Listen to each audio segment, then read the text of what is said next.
Hello mga mi! For today's video, ganap nga pala ito nung Miyerkules nung araw ng bagyong Christine. Tama ba? Late ko na kasi talaga nalaman na may bagyo pala talaga kasi nga hindi talaga ako nanonood ng TV mga mi. Namalengke nga ako nung araw na yan mga mi at talaga naman pinagbibili ko na nga lahat na magkakasya dito sa 450 pesos na sinulit ang asawa ko kagabi. Dahil tanghali na nga rin ako nakapalengke, tanghali na nga rin kami nakapag-almusal kaya naman bumili na nga lang ako ng hotdog at saka isang Lucky Me para nga may sabaw din kami. Sobrang tagal ko kasi talaga mga mi nag-iisip kanina kung ano nga bibiling kong ulam, nakshuta. At bumili nga rin pala ako ng 100 pesos na chicken fillet at akin ngang titinulahin. Dumating na nga itong asawa ko galing sa pag-uulan ng mga bakat itong at basang-basa at may dala nga siyang malunggay at saka mga papaya, ang lalaki. At ito na nga mga mi, niluluto ko lang at ng tinola, ginet-get ko nga sa maliliit yung manok para magmukha nga itong madaming ulam namin.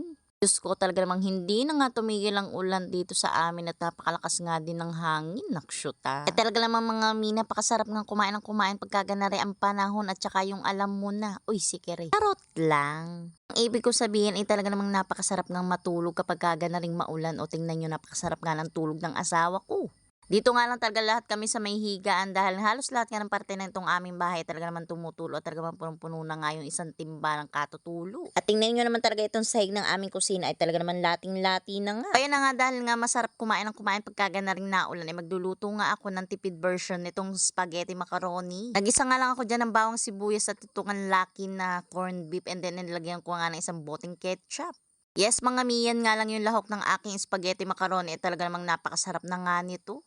1/4 nga pala yung macaroni na yan at talaga namang saktong-sakto nga lang yan sa amin. At jaran! O di ba natakal-takal ko na at syempre nilagyan ko nga ng cheese sa ibabaw para lalo nga sumarap. Ko mga mi paganto-ganto nga lang talaga ako pero talaga namang isip na nga ako paano ko kinabukasan dahil nga hindi nakakatrabaho yung asawa ko dahil nga sobrang lakas ng ulan, ilang araw na. Kaya nga talaga huling kain na namin to, nakshuta. Tapos mga may nagpabili nga ako kay Ate Andrea ng monay kaso nga lang wala kaya naman binili na nga lang niya yung mga balot-balot na tinapay tsaka ribisco. Diyos ko mga mi sa totoong buhay talaga ay napakalamig naman talaga maghugas ng pinggan kaya naman naaawa nga ako kay Ate Andrea kaya naman ako na nga ang naghugas nito.